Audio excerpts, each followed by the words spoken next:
What's up guys, this is Merc Music and welcome to my initial honest review of Black Ops 7's multiplayer. At the time of this recording, I've got about 4 to 6 hours on Black Ops 7's multiplayer playing against other content creators, and realistically the experience will be very different in the beta and the full game. However, certain aspects of the game should more or less be the same when I get back home and play on my own setup. So in this video, I want to mostly focus on the aspects of the game that we did get to experience that will most likely be the same, such as the maps, the time to kill, movement, perk balance, etc. As always, I'm going to keep it real and talk about the things I liked and the things that I think could use some improving. But look man, if you want a general first impression about the multiplayer, I'll say this much. If you like playing Black Ops 6, you're most likely gonna like playing Black Ops 7. If you like certain elements of games like Black Ops 2, Black Ops 3, or Black Ops 4, but ultimately the game is its own thing, then I think you're also in for a surprise with Black Ops 7's multiplayer. But ultimately, I'm just one person and my opinion is just as important as anyone else's, which is why I would highly recommend you either check out the free beta for yourself and actually play the game and see if you like it, or also like this video, subscribe, and comment, because I'll be giving away an early access beta code in the comments. But with that being said, let's talk about the maps first, because this was a big point of contention for Black Ops 6.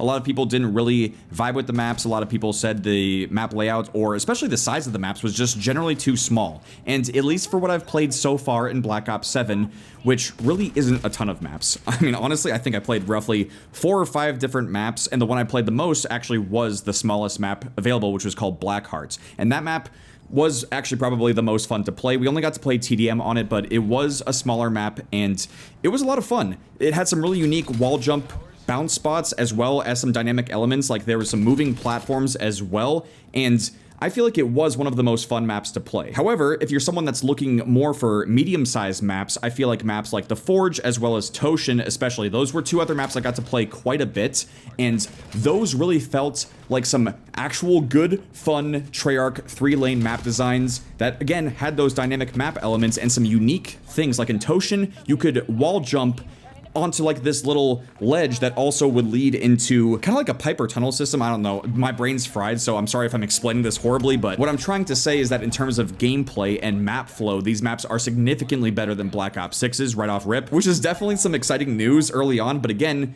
it's a limited map pool, and it's also going to be limited in the beta. We don't know exactly how the full map list is going to be at launch for Black Ops 7, but I will say, as an early sign, things are looking better. And one thing I would also keep in mind is that there are going to be some Black Ops 2 remastered maps available at launch. I think they're either remastering Nuketown or there's going to be like Nuketown 2035. I only heard about it. I haven't really had the time to fully catch up, but yeah, Nuketown will be in Black Ops 7 as well, and I think there's at least going to be like 1 large size map, maybe 2 at launch, but I think it might just be 1. So if you're someone who's holding out for larger size maps, you might be more interested in the skirmish mode, which we didn't get to play, but those maps and the types of things you're going to do in that mode is kind of more suited for people who like things like ground war from like Modern Warfare 2019. Even though the scale isn't as big, it's like 20 versus 20, but I'm not going to talk about that too much because again, we didn't get to play it. But yeah, I wanted to start out by talking about maps because I know that was a big concern for Black Ops 6, and generally it is looking better for Black Ops 7. However, when it comes to movement, this is where I feel like things could be kind of mixed depending on what kind of player you are and the type of gameplay you like in terms of movement, specifically to Call of Duty. The main reason I'm saying that is because we had Omni movement in Black Ops 6, and it is also still here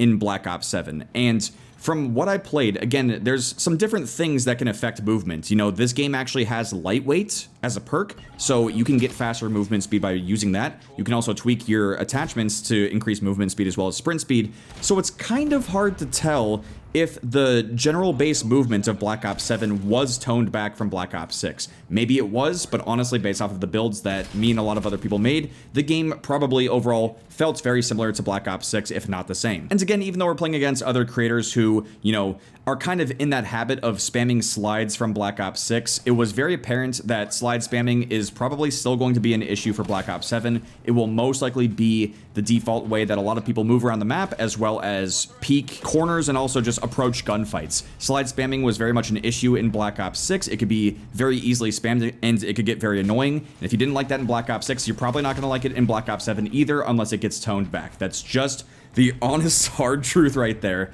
And it is kind of a bummer in a sense because I would weirdly like to see diving, like doing the dolphin dive in any direction, kind of have more play. A lot of people were only kind of doing it here and there for some style points, and it is good for that, but it would genuinely be interesting to see if diving could somehow overtake sliding this year. And maybe it can if you run certain perks or attachments, but that's not how it played out at this event for sure. I don't know if this is something that Treyarch would consider, but what I will say, and it is obviously the biggest change coming from Black Ops 6 into Black Ops 7, is the wall jump. And there's a couple things I want to say about it, because obviously it's not a full commitment to full-blown advanced movements or exosuits. However, the way that it actually played out kind of does allow you to have an exosuit or a double jump of sorts, because you can jump off of a lot of different walls. And obviously there's certain points on certain maps where it's blatantly obvious. It's like, here, use this to double jump off of. But generally speaking, there's a lot of walls throughout most of the maps where you can use that to just kind of peak differently. Like, you're gonna find yourself wall jumping into a lot of gunfights. Now, it can be kind of tricky to control your gun and make sure that your shots get on target, but if you can nail it, then that means we have an increased skill gap. And that is where I'm saying it's kind of a tricky thing, because again, it's not a grounded Call of Duty game by any means, but it's also not a crazy exosuit game like Advanced Warfare. We have Omni movements that is kind of starting to lean into the 3D movements kind of era of Call of Duty, but it doesn't fully commit. And what this means is that there's now an increased skill gap for movement, but it shouldn't be that inaccessible to more casual players. Hopefully what I just said makes sense. What I'm trying to say is that from my perspective, using the wall jump was actually a lot of fun, and I don't think it's going to be that difficult to learn how to do and also counter. Because again, when it comes to typical gameplay, you're probably going to find more people sliding around and scooting their butts around the map than trying out those different things. Unless, of course, they're just trying to have fun, which again, it's a video game. Go have fun. Okay, that's my 2 cents on movement so far for Black Ops 7, but next up, let's talk about the weapons and the time to kill. Honestly, I feel like there's not really a ton to say here. You know, if you caught the stream, you got to see the full list of weapons, and when you guys go to play the beta, I'm pretty sure it's going to be the same weapon list, if not like slightly different. Obviously, there's not going to be nearly as much variety, and the amount of guns you can use won't be as much as the full game. So there's not really a ton to say about the weapons. They looked nice, they were fun to use, there's some throwbacks. Obviously, the M8A1 is probably the most noticeable one. It's a fan favorite from Black Ops 2. The VS Recon, also known as the VSR, is basically a remake of the DSR from Black Ops 2. And I'm blanking on the name of the other sniper, but they basically brought back the PO6 from Black Ops 3, which is super dope. Had a lot of fun using all the different guns in the game, at least most of them. There were some that I didn't get access to or didn't like make builds for. But I will say that overall the weapons felt great, they sounded great, and there was a good variety to choose from, and you can find success with basically any gun in the game. There were, however, a couple of specific concerns that I had, like when it comes to sniper rifles, the scope wobble that happens after you rechamber a round, specifically with the VSR, that is still here from Black Ops 6, and it's just very visually annoying and distracting to have to deal with, and it makes follow-up shots very annoying, and I really do wish that Treyarch could just remove this from the game. Another thing I noticed, and again, this could have boiled down to the builds that I made, but I did notice that there seems to be some more recoil on some of the guns. I'm not sure if it's visual recoil, and maybe that's why it was more visually distracting, because most of my builds were kind of geared towards reducing recoil and increasing accuracy, but specifically, like, let's use the Peacekeeper as an example. That is a gun from previous games that didn't really seem to have a ton of recoil, but in Black Ops 7, it felt like it had more recoil, and I'm not sure if that is purely just a visual recoil thing, and I don't know if Treyarch would consider toning that back, because especially for mouse and keyboard players, that can be very annoying to have to deal with. It's not nearly as bad on controller because of aim assist. You know, when the aim assist kicks in, you don't necessarily have to worry about the visual bounce and the visual recoil, because you can just trust that aim assist is going to help you stay on target. So yeah, I'm not exactly sure if that's the case for the build that we played on, or if the general recoil might be higher for some of these weapons, but it's just something to keep an eye out for. And the last little honorable mention I'm gonna have for critiques for weapon balance and stuff like that is actually gonna go to the melee weapon. It's called the Flatline MK2. It is the default melee weapon that's on your class. I think at launch there's gonna be one other melee weapon available, and I'm sure later on they're gonna add more, but one thing that was very obvious is that when you use this melee weapon, the melee lunge range basically feels non-existent. I tried using it against other people, and again, it's against other creators, so they're doing all kinds of crazy stuff, but generally speaking, I felt like going melee only was just not viable at all. That's definitely concerning if you're someone who's a melee only player, and I would really hope that Treyarch can consider doing something to make this thing more usable. And I think the most obvious solution is trying to increase the melee lunge range, so that way you can actually close the distance and get those kills. Okay, and real quickly, because I know this can get kind of cumbersome, but I do want to quickly talk about perks in Black Ops 7, because as you guys know in BO6,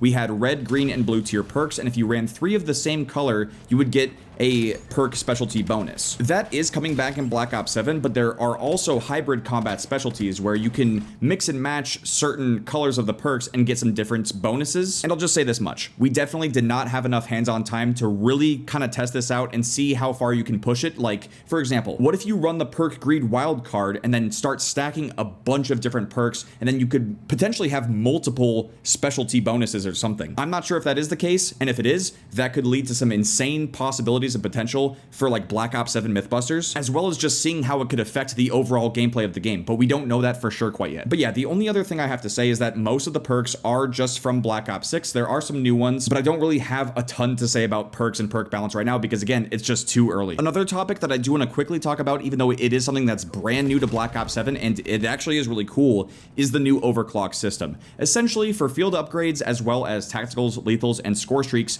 you can unlock overclocks that can grant some different bonuses or do some different things depending on what you select. And just as a quick example, like for the combat axe, there were 2 different overclocks available. There's one that gives you a faster raise speed so you can throw it faster, which is very helpful, but there's also a different overclock where you can throw it further. And again, this is one of those amazing additions to the game that actually adds a lot of extra depth and replay value and different ways to customize your loadout, which is great. However, it's also one of those things that requires more playtime to really see how it's going to play out. So again, since this is just my initial honest review, all I can really say so far is that it looks really cool and I like how it played out so far, but it's way too early to come to any real conclusions about how it's going to truly play out. But dude, this next one is a big one. I don't think it's really getting talked about enough, but score streaks in Black Ops 7 are truly something else. If you're a fan of Black Ops 2 and Black Ops 3's score streaks, and I feel like maybe even BO4 to an extent, I think you're actually really going to enjoy this game because I know there's some COD games where score streaks are just kind of there, they're kind of they're not all that great. However,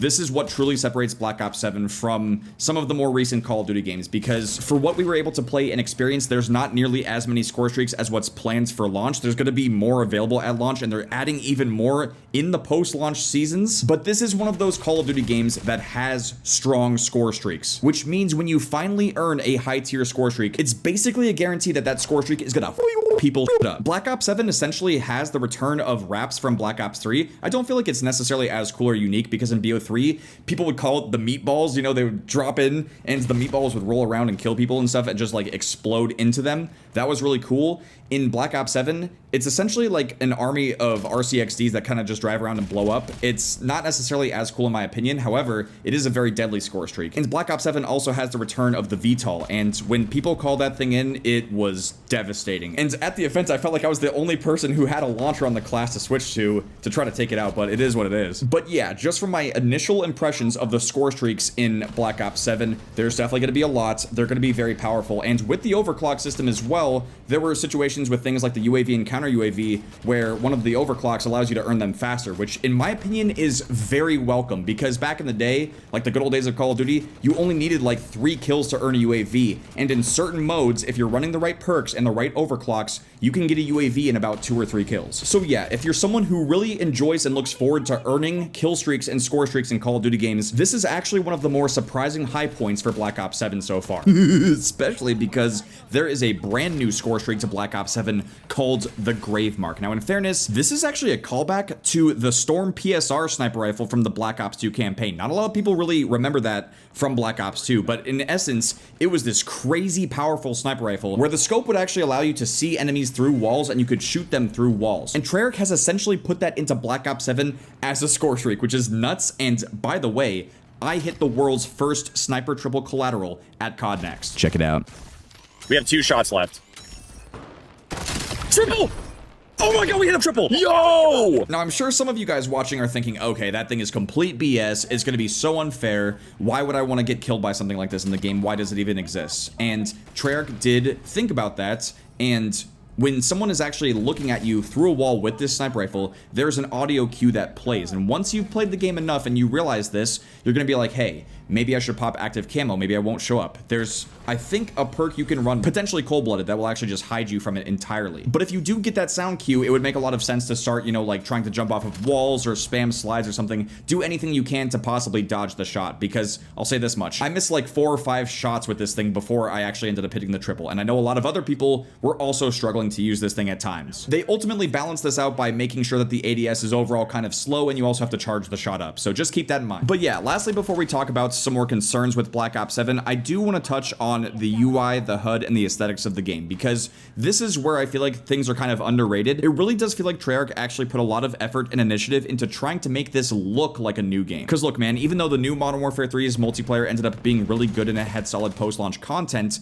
one thing that was kind of hard to shake is that in terms of like the HUD and the UI and the aesthetics, it still just mostly looked like Modern Warfare 2, and I can't really say the same for Black Ops 7. They definitely took some intentional steps to try to course correct and make this look like it's something different. Now, whether or not you agree with that, or if you're just going to call it a $70 DLC, it is what it is. Honestly, I think as a prime example, the original Modern Warfare 2 and the original Modern Warfare 3 games also had very similar HUDs and UIs. They didn't really change too much, and that's because that is part of shaping the identity of those games and creating familiarity. And the more that you think about it, if they were to drastically change the HUD or the UI, it might not even look or feel like Call of Duty at that point, which this game definitely does. And in terms of aesthetics, especially when it comes to the maps, which honestly I probably should have talked about this more when I was talking about the maps earlier, but the maps ultimately looked and felt very vibrant. They were nice to look at, and it really does give that near future vibe of like Black Ops 2 and Black Ops 3 style maps, which is very nice and very welcome. Okay, but lastly, to wrap up my initial honest review of Black Ops 7, I do want to just talk about what I feel like are my main concerns, the things that I would like to see changed or improved the most out of anything that I've talked about so far. Some of these points I'm going to address might be duplicates, but that's really to just reinforce how important those things are. So first off, again, slide spamming is very much going to be a thing for Black Ops 7. I could just feel it in my bones, man, and I think it would be nice to see some kind of change or some kind of adjustment so that way different options for movements will be used, because I really do think, weirdly enough, even though this game's gonna have wall jumping, I still think that sliding is gonna be the go-to movement. And this mostly has to do with the fact that you can slide at any given point in time in any direction. However, when it comes to wall jumping, you need a wall next to you in order to pull this off. And ultimately, wall jumping was a little buggy at times, and it doesn't fully commit to exosuit movements, but it does feel like an interesting gradual step in that direction, and it's not as intense, but it does open the game up further to 3D movement and increasing the skill gap, which might turn casual players away if they don't learn and adapt. But at the same time, you'll do just fine if you ignore the walls. It's not fully necessary to succeed because, again, the ground is always below you and you can slide at any given time, but you can't always jump off of a wall. One thing I also noticed, and it could have just been the settings, but the minimap visibility was kind of weird for teammates during the COD NEXT stream. But for some reason, when I was recording the day before, the minimap was fine. It felt like a typical Call of Duty minimap, and I have no clue why that was the case, but I did at least want to mention it because maybe it was a perk that I was using, but it could have also just been a bug. One thing that was definitely apparent at the COD NEXT stream is that play of the game still has very questionable decision making. I literally hit the world's first sniper triple collateral, and that somehow wasn't the play of the game. I got absolutely robbed. I'm constantly getting robbed of plays, and it just doesn't make sense. It happens a lot in Black Ops 6, and it's happening a lot in Black Ops 7 as well, and I'm not sure exactly what Treyarch could do to tweak or improve the logic of what should get priority for play of the game, but I did at least want to mention it because, again, I'm okay with having play of the game as long as it chooses something that's actually good and something cool. Otherwise, at that rate, man, I'd be happier with seeing final kill cams come back and be like the staple for basically every game mode. Another potential concern, and again, this might be a little early to say, but the attachments we had access to were mostly the same as Black Ops 6's attachments, but just rebranded. Like, they had different names, but they ultimately did the exact same things as the attachments in Black Ops 6. And hopefully the full game and the weapon prestige attachments especially do add more variety to the game. That is my expectation, but again, this is my initial honest review, so I just had to mention it. And aside from trying to either reduce or remove the sniper scope wobble, which is just so annoying for the bolt action sniper rifles, again, the melee lunge for the flatline MK2 could definitely be increased because when I was using it and playing with it, it felt non-existent, and it could definitely use some love, especially for those who are out there suffering trying to go melee only. But yeah, so far for Black Ops 7's multiplayer, those are my main concerns. Again, as some big positives and some really good things that I experienced in the game so far, and I said this on the COD NEXT stream, but between the new field upgrades, streaks, and overclocks, there seems to be some amazing potential to bring back the Black Ops 3 Mythbusters series for Black Ops 7, especially since the full game is going to expand on this even further. It's going to have more streaks, more field upgrades, all that good stuff, and it will absolutely allow for some really interesting testing because it expands the gameplay even further. And And yo, I know they showcased the mastery camos and stuff, but like honestly, dude, I've been so scrapped for time. I haven't even had a proper chance to like have the time to properly react to the mastery camos, at least on stream or for like a video or something. But the mastery camos are looking pretty good so far, and I really do hope, especially with the addition of having a campaign camo for the first time, like a campaign mastery camo brinds, I would really hope that if or when you unlock every single mastery camo across all 4 modes for Black Ops 7 and Warzone, there better be some kind of secret final mastery camo, bro, because that would be so huge, and that would be such a nice thing to get at the end of the road for, you know, mastery camo grinding in this game. And look, if anyone from Treyarch is watching this, even if you don't have the camo ready now, you could still craft the most glorious final mastery camo and release it later, and honestly, I think people would still be happy. Because it's not necessarily about trying to be the first person to get it, it's about getting that satisfying feeling of completing the entire grind and getting an amazing reward for doing so. And in the past, man, mastery calling cards and emblems or weapon charms or whatever, it does not hit the same. I think we can all agree on that. So yeah, just to wrap up my overall thoughts, I had a lot of fun with multiplayer, and it was the highlight of what we played at COD Next. It mostly looked and felt like a game that is a Black Ops 3 predecessor. I know this is a polarizing game for a lot of you guys watching so far,